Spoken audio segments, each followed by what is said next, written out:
Saudações, conspiradores! Você acha que a ciência é compatível com o esoterismo, com o ocultismo, com a espiritualidade, a ciência tal como a conhecemos?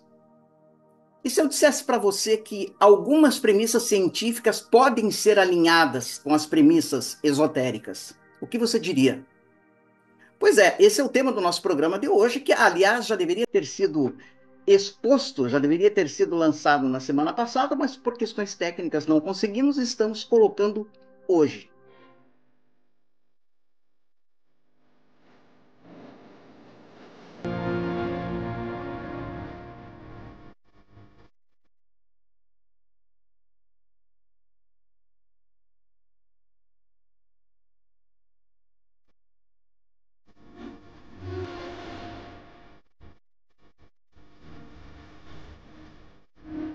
O que motivou a gravação desse vídeo é esse livro, que foi lançado, salvo engano, ano passado, ou ano retrasado, acho que foi ano passado, que é o Que Bobagem, Pseudociências e Outros Absurdos que Não Merecem Ser Levados a Sério, da Natália Pasternak e do Carlos Orsi, né? A Natália Pasternak é bem conhecida, ela é uma divulgadora científica, bióloga, e o Orsi é um jornalista mais focado em questões de ciência, né? E o livro foi, na verdade, uma grande provocação a algumas áreas que, segundo os autores, não só não tem comprovação científica, como, segundo a visão deles, ainda são uma grande bobagem que não mereceriam ser levados a sério. Essas áreas seriam, entre outras, né, a homeopatia, a psicanálise entrou na dança também, a constelação familiar e mais algumas outras. É, evidentemente que isso causou um rebuliço, provocou toda uma reação de defesa, e é isso que nós vamos discutir hoje, porque volte e meia, os místicos e os ocultistas são desafiados também a tentar demonstrar se a linha de conhecimento que eles seguem, que eles praticam, é passível de demonstração, de comprovação e, inclusive, de paridade com o método científico. Porque senão toda essa área de conhecimento especial é alinhada à questão de crença, de religião, e não é bem assim como nós veremos. Antes de qualquer coisa, é claro, vou pedir para você se inscrever no canal, acionar o sininho, deixar o teu joinha. Também, se você quiser fazer uma doação ao canal Realidade Fantástica, uma doação de Natal, quem sabe, está aparecendo aí o QR Code da nossa chave Pix. Nós temos uma chave Pix e é o equivalente ao nosso Apoia-se. Através dessa chave Pix, desse QR Code, você pode fazer uma transferência ou uma doação em qualquer valor. Em qualquer valor, ajuda na manutenção do nosso canal. Porque a faixa de conhecimentos, né, o espectro de conhecimentos que nós lidamos não é dos mais populares. Até porque nós temos ciosamente mantido a abordagem do canal Realidade Fantástica como uma abordagem qualificada, uma abordagem séria, evitando o sensacionalismo, né? Evitando aí determinados pseudo-esoterismos, esoterismo fast food e outras abordagens que infelizmente graçam na internet e que para nós fazem mais mal do que bem. Então, nos ajuda muito. Gratidão, obrigado de coração. Então, antes de qualquer coisa, quando esse livro surge, da Pasternak, do Orsi, ele já provoca de cara uma reação em algumas áreas que trataram de fazer sua defesa. A psicanálise, que não é necessariamente uma área alinhada com nada de espiritualidade, eles fazem questão, inclusive, de se distanciar disso, porque é uma abordagem que ela nasce muito próxima da ciência positivista. Freud era psiquiatra, né? Bastante afeito à questão da experimentação, mas também da argumentação filosófica racional. Então ele cria um sistema que vai explorar, ainda que de forma sutil, o nosso mecanismo mental, a nossa mente, inferindo daí níveis, faixas de consciência que não estariam muito explícitas e onde podem ser encontradas a origens de muitos dos nossos traumas, dos nossos bloqueios, das nossas taras. E evidentemente que essa forma de conceber o ser humano era muito nova, pelo menos no campo das ciências acadêmicas, vamos chamar assim, ou das abordagens acadêmicas. Então, evidentemente que ele foi muito criticado, porque ele faz uma transição da psicologia behaviorista, que era uma psicologia, essa sim, muito próxima da ciência positivista, né? Uma psicologia que tinha até laboratórios de psicologia, tratando o fenômeno da consciência humana, o fenômeno do pensar humano e do comportamento humano, como se trata a fenomenologia dos objetos materiais, a fenomenologia puramente física, né? Freud faz essa transição sempre mantendo, né, uma ancoragem muito racional, né?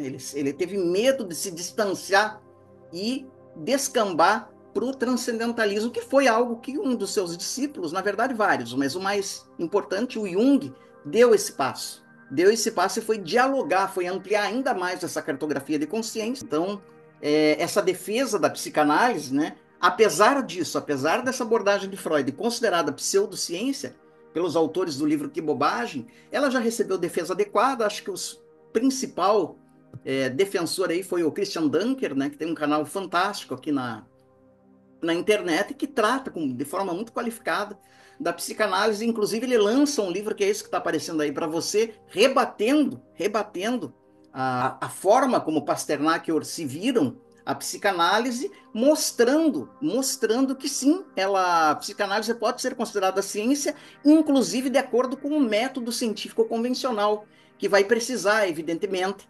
de experimentação, de reprodução, de falseabilidade, de uma série de requisitos, e ele já mostra que essas pesquisas já foram feitas, o método psicanalítico, ainda que sutil, né, ainda que muito baseado na oratória do paciente, ele consegue provocar, inclusive, transformações neurológicas na pessoa, que é um argumento que um outro psicanalista, cujo nome agora não lembro, mas estou pondo aí para vocês, ofereceu a um dos autores do livro num debate, né?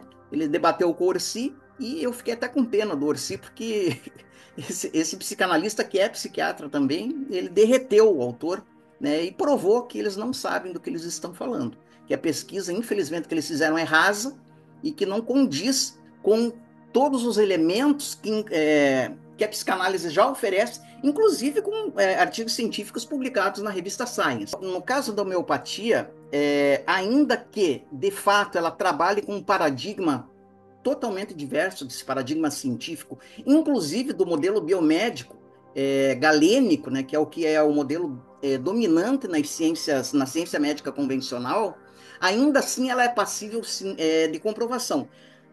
Claro que cabe aos homeopatas fazerem a defesa da homeopatia. Não sou uma pessoa qualificada, embora eu me utilize da homeopatia há mais acho que de 30 anos, com consequências muito interessantes, inclusive com muitos casos de cura. Não só no meu próprio caso, como no caso da minha família e de muitas outras pessoas conhecidas, né? Então, para quem tem interesse numa defesa qualificada da homeopatia, eu recomendo esse livro que está aparecendo para vocês aí, que é o livro do Dr. Marcos Juliano Teixeira, que é médico com especialização em homeopatia, e ele tem esse livro, Homeopatia Não é Efeito Placebo, comprovação das evidências científicas da homeopatia. E aqui ele vai mostrar, né, que a homeopatia ela tem fundamentação farmacológica do princípio da similitude, estudos experimentais em modelos biológicos, ensaios clínicos controlados e randomizados, revisões sistemáticas, meta-análises e relatórios globais, além de estudos observacionais. De uma forma mais simples, eu infiro que a homeopatia funciona e não é efeito placebo, porque, além dos seres humanos, ela funciona em plantas e em animais. Não sei se você sabe. Isso já não é uma afirmação do Dr. Marcos, né? É uma afirmação de uma outra linha de estudo, minha própria, mas a gente sabe que ela funciona em plantas e animais. Você não pode condicionar psicologicamente um animal. Olha, cachorro, vou te dar essa poção e ela vai te fazer bem, etc. Muito menos uma planta. E ela comprova que, de fato, ela consegue promover a melhoria, quando não a cura, de algumas moléstias. Então, a homeopatia também tem essa fundamentação. Com relação à constelação, também cabe aos consteladores, né, oferecer a sua, não é a minha área de especialidade, também não é uma área que eu estude muito, mas já entrevistei aqui pessoas ligadas à constelação familiar, e eles podem, claro, que oferecer uma defesa mais qualificada aí aos nossos bons autores do livro Que Bobagem, e cabe a eles, evidentemente, rebater isso. No meu caso, eu assumi as dores do esoterismo e do ocultismo, né? E a primeira pergunta que a gente faz para os nossos bondosos autores, né, Pasternak e Orsi, é: de que ciência vocês estão falando? De que modelo científico vocês estão falando? O que é ciência, afinal? Porque não há só uma definição de ciência, nós temos várias abordagens epistemológicas. Você está falando da abordagem epistemológica do Popper? Você está falando da abordagem do Bachelard? Você está falando da abordagem do Feuerbach? Né? Como diz Chalmers no seu famoso livro O que é ciência, afinal, nós podemos questionar de que paradigma científico vocês estão falando, de que epistemologia, de que tratamento epistemológico vocês estão falando. Não há consenso sobre o que é ciência, inclusive no mundo científico.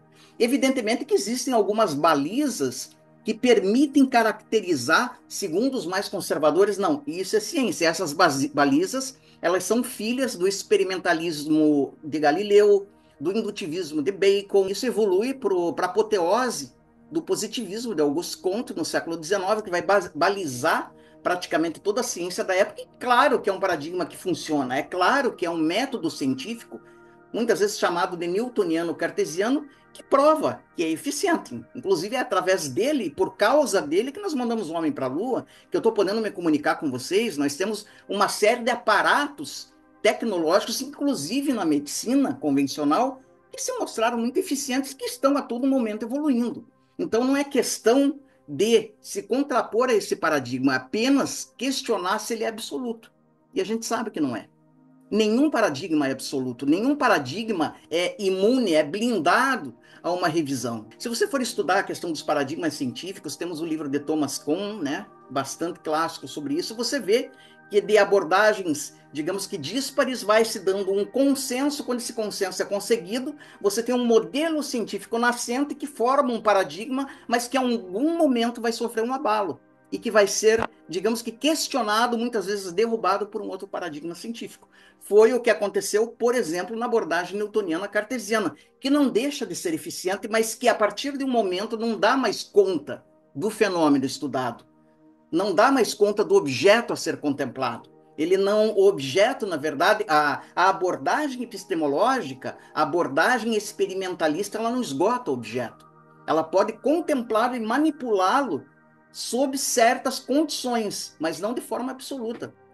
Então, é esse reducionismo científico que podemos atribuir ao livro de Pasternak e de Orsi, tanto que tem repetidamente se recusado a debater com verdadeiros especialistas na área, salvo algumas ocasiões, né? Nós temos o debate, como eu falei, do Orsi, com esse psiquiatra, que é psicanalista, e que o autor, coitado, fiquei com pena dele, né? Ele foi, o nosso bom doutor derreteu, né? E ficou claro para todos que assistem esse debate, cujo link está na descrição desse vídeo, que o autor estava completamente despreparado para defender o seu ponto de vista, né? Como é que a gente insere a dinâmica do ocultismo nessa questão?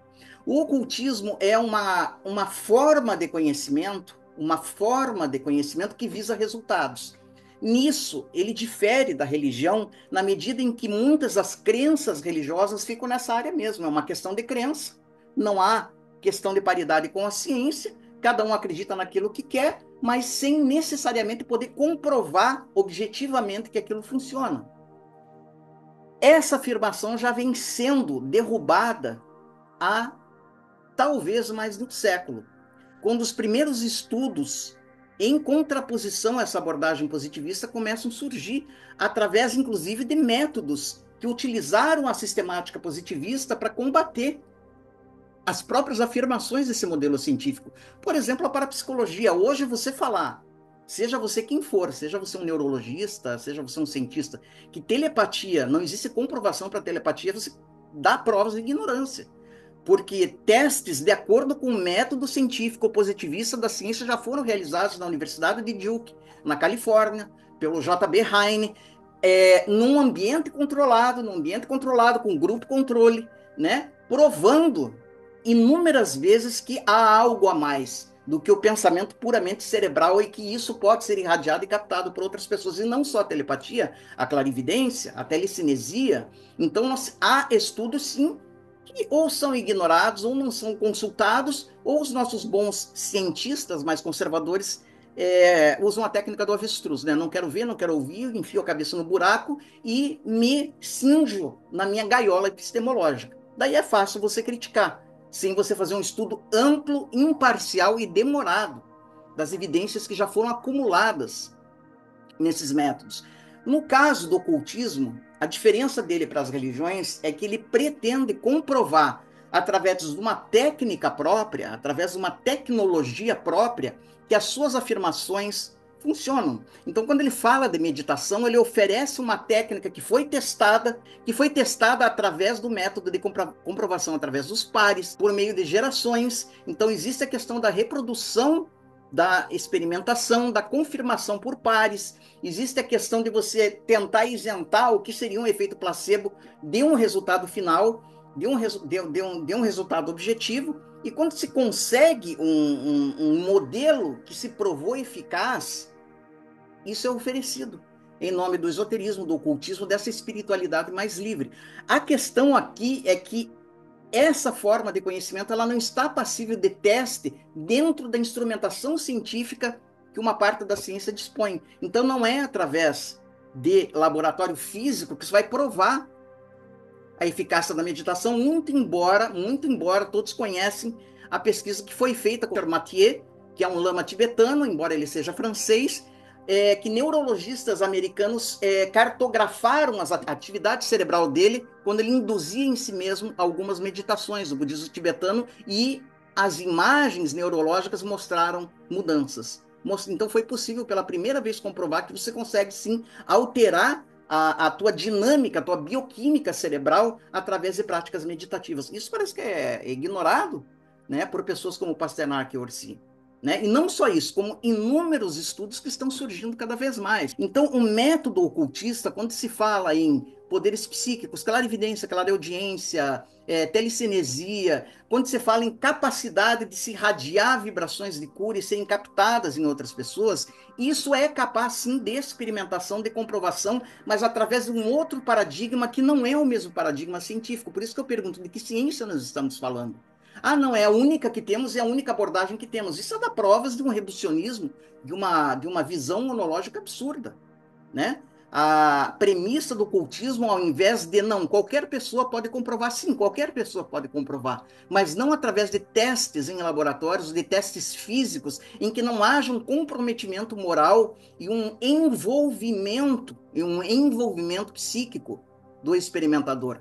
No campo do ocultismo, precisa haver esse envolvimento, é mais um venha e veja, se submeta à experiência e veja os resultados. Essa é a grande diferença, né? Nós não podemos isolar uma premissa do ocultismo, embora, por exemplo, Heine tenha feito isso com a telepatia, com a telecinesia, com a clarividência, né? Ele pegou questões bem pontuais e conseguiu comprovar em estudos, inclusive randomizados, em laboratório, de acordo com o método positivo da ciência, que aquilo funcionava. Ele, inclusive, estabeleceu modelos matemáticos para provar isso. Curiosamente, como sempre acontece, tudo isso é abafado, ou é ignorado, ou não é citado, ou simplesmente criticado sem que se conheça todos esses estudos. Ou mesmo vale para a homeopatia, que tem aí 200 anos de casuística, de estudos, né? Recomendo novamente o livro que eu citei para vocês, né? Homeopatia não é efeito placebo. Leiam, embora essa não deva ser a única fonte de pesquisa, né? É evidente que para quem quer contrapor essa ciência, além do estudo teórico, você tem que experimentar em você mesmo. Você tem que pegar um grupo muito amplo, né? Através de uma análise desapaixonada, confrontar resultados para você poder ofertar. E nos parece que os nossos autores aí do Que Bobagem não fizeram. Eles vêm repetindo a cantilena científica conservadora de que simplesmente não há provas puramente objetivas, embora elas existam, no campo da homeopatia. No campo do esoterismo, isso está começando a surgir na medida em que algumas comunidades acadêmicas começam a se interessar nas práticas esotéricas e isolar alguns elementos dela e começar a submeter isso à experimentação, assim como o J.B. Heine fez com a parapsicologia. Isso começa a vir, mas não é suficiente para você dizer que é algo pseudocientífico. Se você for atribuir à ciência essa compreensão desse modelo positivista newtoniano-cartesiano, eu concordo, realmente não é científico. Mas não é científico de acordo com esse paradigma, que inclusive está sendo superado. Ele não deixa de ser eficiente, ele continua funcionando, só que ele não é integral, ele não dá conta de outros fenômenos. Foi o caso da física. A partir de um momento, o modelo newtoniano cartesiano, ele não deu conta mais de alguns fenômenos que começavam a pipocar, inclusive nos laboratórios científicos. Foi preciso um outro modelo científico para conseguir entender o que estava acontecendo. Até então, o átomo era a última unidade, né, possível, embora ele seja formado, né, por uma eletrosfera, aquela coisa toda, né, era a última unidade possível de matéria. A partir daí, não se poderia dividir mais, né? Quando se provou, quando se demonstrou que, ao contrário, né, nós temos o mundo das subpartículas, né, das unidades subatômicas, e que, reduzindo cada vez mais, você chega a uma constante de energia, que foi o que o nosso bom filósofo Humberto Holden, que era um padre católico que se tornou esoterista aqui no Brasil, acabou dizendo que interessante, o materialismo morreu por falta de matéria, porque você não pode mais justificar a existência de matéria sólida na medida em que matéria sólida inexiste, através das premissas e dos estudos e das demonstrações que a física quântica vem oferecendo. O que nós temos é um mar de energia que tanto pode aparecer como partícula como onda, dependendo da frequência em que esteja, da abordagem em que esteja. Então a ciência, no seu passo, na sua cadência, vai chegando perto, sempre atrasada em relação a algumas premissas do esoterismo. Então, as premissas do ocultismo, não desse pseudo-ocultismo, porque, como em qualquer área, existe muita bobagem, muitos maus pesquisadores, maus profissionais, e muitas vezes no esoterismo, no ocultismo, nós sofremos com essa imagem que se popularizou do ocultista como um ser exótico, cabeludo, ou com chapéu pontudo, procurando a todo momento demonstrar prodígios, quando isso não é esoterismo, não é ocultismo. Ciências ocultas, recomendo que você assista o que são ciências ocultas aqui no nosso canal. Entra lá na playlist Guia de Estudos para o Esoterismo e o Ocultismo, você vai encontrar o que são ciências ocultas. Também você vai encontrar um vídeo chamado O que é Magia. Estou subindo o card dos dois aí para você ver como é que nós entendemos isso e como isso é passível de experimentação e de demonstração, sim, não através do paradigma newtoniano cartesiano, mas através de um novo paradigma em que, de qualquer forma, você tem a demonstração. Só que ela vai exigir uma outra forma de se experimentar, de se experienciar. Você tem que consentir, o pesquisador tem que consentir se transformar, em utilizar o seu próprio corpo, o seu próprio psiquismo como laboratório. Ao contrário do que fazem hoje, né, muitos cientistas que se distanciam do fenômeno e manipulam, aparentemente desconectados, né, elementos físicos que parecem não ter nenhuma relação com o experimentador. Já dizia Pietro Baldi no seu livro A Grande Síntese, né, para se entender o fenômeno é preciso amar o fenômeno. Para se entender o objeto é preciso amar o objeto. E quando você começa, e aqui através de uma perspectiva quântica, descobrir e depois, num segundo momento, sentir e comprovar que você não está separado do fenômeno, que é tudo uma coisa só, existe uma interdependência, uma interconectividade, como dizem os budistas, você começa a ter as provas de que você necessita. Eu posso falar, por exemplo, num caminho que eu conheço bem, que é o rosacrucianismo, de uma das escolas, né, é a maior hoje em operação, que é a MORC, que oferece, ela foi muito baseada, os ensinamentos dela, nessa necessidade de dar condições do estudante comprovar para si mesmo que aquilo funciona. Em raras ocasiões, as premissas esotéricas, elas podem ser comprovadas para multidões, basta que você opere o fenômeno e que você terá. Esses são os casos dos milagres, aparentemente milagres, que na verdade eram leis aplicadas, quando Jesus fazia seus milagres e outros avatares, e alguns seres menos prestigiosos, mas que abundam inclusive ainda hoje. Vejam inclusive o vídeo que nós tivemos de Sai Baba, que demonstrou as mancheias, questões de materialização, de desmaterialização, de cura, inclusive com comprovação. Nós tivemos no próprio Brasil o Zé Arigó, que foi chamado por uma comissão dos Estados Unidos como a oitava maravilha do mundo. Veio uma comissão de cientistas financiada pela NASA para estudar aquele cidadão e se comprovou que toda aquela fenomenologia realmente ocorria. Só que esse paradigma científico, hoje dominante, não dá conta de explicar. Você precisa de um novo paradigma. Então, quando você publica um livro e torna esse livro a verdade final e o método absoluto para se ler todo tipo de fenômenos que nos cercam, me parece muito reducionista, né?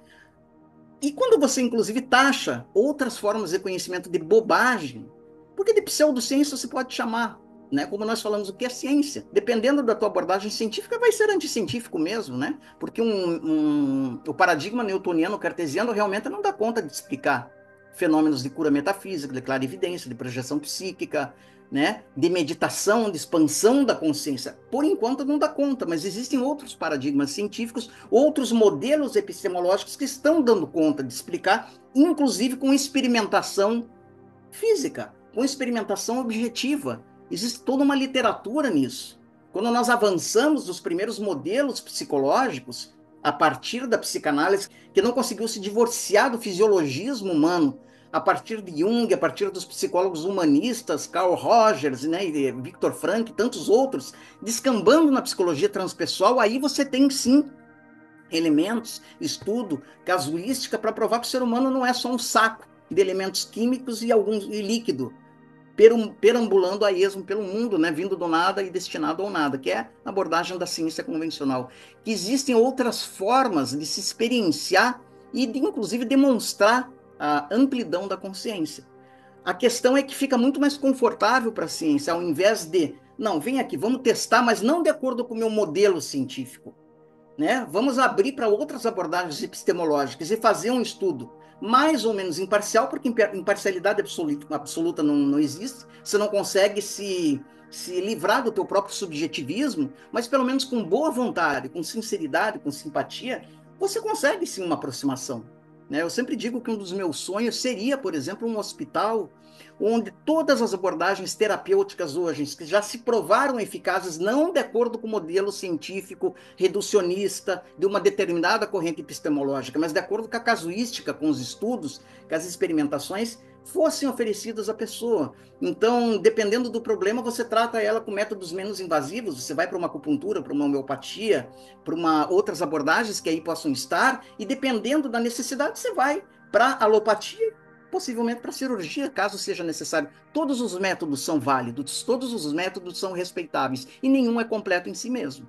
Voltando a falar de medicina, nenhum método terapêutico é absoluto, nenhum método terapêutico resolve todas as questões de saúde. Qualquer método que seja. A homeopatia não é absoluta, a alopatia não é absoluta, a naturopatia não é absoluta, todos têm os seus limites. Daí a necessidade de uma conversa, de um diálogo, para beneficiar as pessoas, beneficiar a humanidade. Quando você simplesmente se mantém na defesa e ataca outros modelos de conhecimento, você está negando não para você. Você não está apenas fazendo uma birra acadêmica, você está negando à humanidade a possibilidade de ter métodos melhor oferecidos e melhor reconhecidos e que funcionam. Então, quando a gente vem aqui defender esse ocultismo, esse esoterismo, que a gente gosta de falar de forma qualificada, fundamentada, nós costumamos oferecer essa abordagem que já se provou por ser milenar eficaz. Pegando uma corrente que eu conheço bem, que é o rosacrucianismo da AMORC, né, que hoje é a maior escola, a maior corrente Rosacruz do mundo, existe uma preocupação muito grande em, depois de cada proposição, até a terminologia científica é usada, eles chamam de experimento. Um experimento para que você comprove para você mesmo que aquilo que está sendo falado funciona. Então, se ele está falando que é possível você observar a aura, tanto a sua própria como de outros, virá uma série de técnicas que vão sensibilizar determinadas realidades em você e que vão dar determinados resultados se você perseverar. E isso por que é colocado ali? Porque foi comprovado por uma geração de pesquisadores, né? Que passou pela questão da paridade, da plausibilidade, né? Muitos argumentam, não, mas não é que qualquer proposição pode ser aceita na ciência, mas ela tem que estar, pelo menos, em consonância com a plausibilidade das pesquisas que já vinham sendo feitas. Mas se fosse assim, não haveria avanço. Eu sei que tem muitos físicos que ficam bravos com essa aproximação da física quântica com as questões espirituais e esotéricas, porque há muito abuso nesse sentido. A gente sempre brinca aqui no canal da cueca quântica, do coador de café quântico, da água quântica, evidentemente que isso é bobagem. Mas nós temos cientistas, assim, experimentados, pós-doutores em física clássica e em física quântica, que já argumentam de uma outra forma. Eles utilizam uma outra epistemologia, um outro método de abordagem para sim, para inferir sim que isso que está sendo falado e que está, inclusive, aparecendo em laboratório, em ambiente controlado, é uma realidade. Você tem, por exemplo, aqui eu tenho comigo, do Amit Goswami, né, Essencial Quântico. Você tem aqui a Física da Alma, Consciência Quântica, Universo Autoconsciente, né? Isso aqui está reunindo os 3 livros, né, que ele lançou, que é um homem sério, é um cientista, e que está oferecendo uma outra visão possível, né, das implicações da quântica. Por isso que quando as primeiras manifestações e as primeiras inferências da física quântica começaram a aparecer, e algumas até em testes laboratoriais, né, você tem o experimento da fenda dupla e etc., começou, não sem susto, lembrar de algumas proposições milenares de filosofias orientais, como o hinduísmo e o budismo, principalmente. Daí você tem livros como o Tao da Física, né? Esse é o mais famoso, né? E outras abordagens que começam a aproximar essas abordagens que a ciência hoje, através do seu método, que é limitado, mas que se provou eficiente, aproximar esses resultados de inferências que já vinham sendo faladas por antigos filósofos, por antigos místicos, né? Como é que um indiano como Kanada, através da sua abordagem milenar, falava tão bem do átomo, que consegue, inclusive, você encontrar paridade com as modernas descrições do átomo? Então, tem muita coisa que propositadamente não é contemplada nas academias. No campo da história, no campo da arqueologia é a mesma coisa, né? Eu estudei, por exemplo, né, na aula de história, no 2º grau, que as pirâmides eram um monumento à arrogância humana, né? Que é 147 metros para enterrar um caipora de 1.000 metros lá dentro. E hoje a gente sabe das relações matemáticas, astronômicas, astrológicas, cosmotelúricas da pirâmide, né? Geográficas, que aquilo ali não é simplesmente um túmulo, pelo menos se falando em pirâmide de Quéops, né? As pirâmides do Planalto de Gizé. Tanto que nós não temos tecnologia para reproduzir uma pirâmide hoje. Cientistas mais honestos sabem, porque senão já teria sido reproduzido. Da forma como foi feito, nós não temos como. Assim como nós temos pedras hoje, que foram trabalhadas, e isso é um embaraço para a arqueologia, que para a época em que elas foram trabalhadas, só seria possível, da forma como foram trabalhadas, e cortadas, e encaixadas, só seria possível com os nossos mais modernos, com a nossa mais moderna instrumentação, inclusive a laser. Como é que eles fizeram? Então, sim, sim, por mais que os acadêmicos ortodoxos fiquem bravos, existe sim uma paraciência, existe uma para-história, né? Existe a parapsicologia, e existe todo o campo do ocultismo que está prenhe, inclusive, de evidências, mas que não são contempladas, porque ferem um paradigma que é querido, que nos deu tanta coisa boa e que funciona, né? Como eu disse, né? Não é que o paradigma científico dominante, vamos chamar assim, não seja eficiente, ele é eficiente, né? A nossa medicina, por exemplo, galênica, né, a medicina convencional, ela é vitoriosa, ela aumentou a expectativa de vida do ser humano, ela encontrou drogas, né, na farmacologia e na psicofarmacologia que são maravilhosas, né? A cirurgia avançou tanto que hoje a gente consegue salvar situações que antes eram impossíveis de serem salvas. Então tudo isso tem que ser celebrado, tem que ser venerado, mas lembrando sempre que essa abordagem, por mais eficiente que seja, não esgota o objeto, não esgota o fenômeno.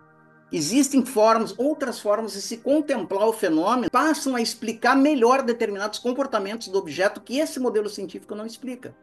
Então é isso que permite sustentar, por exemplo, o ocultismo, o esoterismo, que sim, se visto pelas lentes da ciência, desse recorte epistemológico, né, que baliza um olhar como de Pasternak e de Orsi, sim, não são ciência.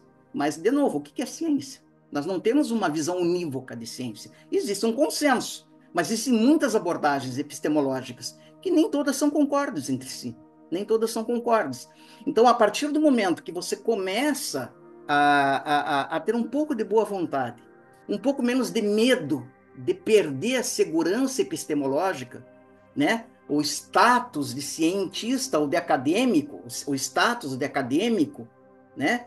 E começar a se colocar como um pesquisador em prol da humanidade, você começa a se abrir para outras abordagens, começa a estudar, né? Começa a estudar de uma forma mais completa, começa a dialogar com o seu, entre aspas, inimigo e ver o que ele tem a oferecer, o que ele tem a propor, que tipo de abordagem que ele pode nos oferecer que nós não conhecemos. Ok, a gente não consegue comprovar pela instrumentação que a gente tem Mas se existem outras formas de se provocar um resultado em cadeia, que nos permitem inferir leis que funcionam.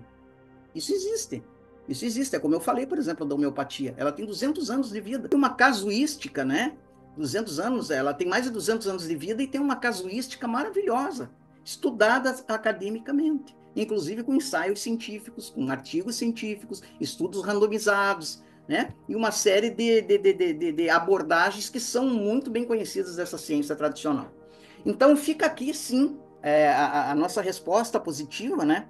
A essa pergunta, né, se ocultismo espiritual e ciência podem encontrar uma linha de diálogo, e se o ocultismo, sob um certo ponto de vista, quando feito de forma séria, pode ser considerado científico. Na medida em que você tem demonstração, reprodução e comprovação, ele pode ser considerado, sim, ciência. Tanto que, tanto que no passado, o místico, o mago, era também um cientista. Muitos dos grandes avanços da ciência vieram de pessoas que eram também místicos. Newton, né? Newton, tão celebrado, né? Um dos grandes formadores aí, ou formuladores do paradigma newtoniano, né? Era astrólogo, era alquimista.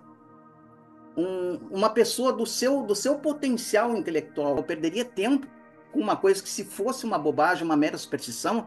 Paracelso fez questão de estudar não só a medicina galênica, ele foi estudar as premissas hipocráticas da ciência, da medicina, que são as que balizam a homeopatia, né? O vitalismo, por exemplo, e também todas as tradições populares de curas tradicionais. Ele fez uma agremiação de todas essas técnicas e se imortalizou como um grande precursor. Se ele fosse mais ouvido, a nossa ciência médica estaria muito mais desenvolvida, né? Mesma coisa para o Hahnemann, pai da homeopatia, mesma coisa para o Dr. Bach, que era médico alopata, depois virou homeopata e depois foi para uma técnica ainda mais sutil de medicina, que são os fularias de Bach. Então, a gente precisa ter um pouquinho de cuidado, porque a mera crítica, né, você taxar de bobagem, né, de imputar indiretamente falta de seriedade a áreas que estão aí mostrando resultados, e algumas há mais de 200 anos, e no caso do ocultismo,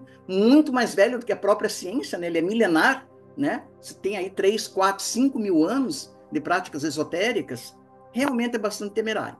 Então fica aqui uma conclamação a todos os nossos seguidores do canal Realidade Fantástica, para que não caiam, não descambam no cientificismo estéril, no materialismo acadêmico, antes de você considerar outras abordagens possíveis, tanto dentro do modelo epistemológico em que você está, como também através de outros modelos epistemológicos possíveis, né?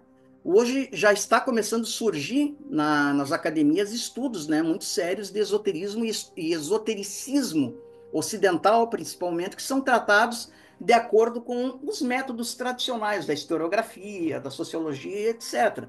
Pode ser que amanhã ou depois eles deem mais um passo e comecem a tratar esses temas como eles devem ser tratados, como já são tratados pelos místicos e pelos ocultistas, né? Da forma como são. E daí você vai ter famosa comprovação acadêmica e a incorporação acadêmica dessas linhas de conhecimento. Cuidado, cuidado. É preciso pesquisar, mas é preciso, sim, também ter cuidado. Você veja, da mesma forma que a ciência tradicional, convencional, ela erra quando ela simplesmente afasta, ela rejeita sem o estudo, sem a pesquisa e sem a boa vontade necessária a outras formas de conhecimento. Essas outras formas de conhecimento também erram quando afastam a ciência.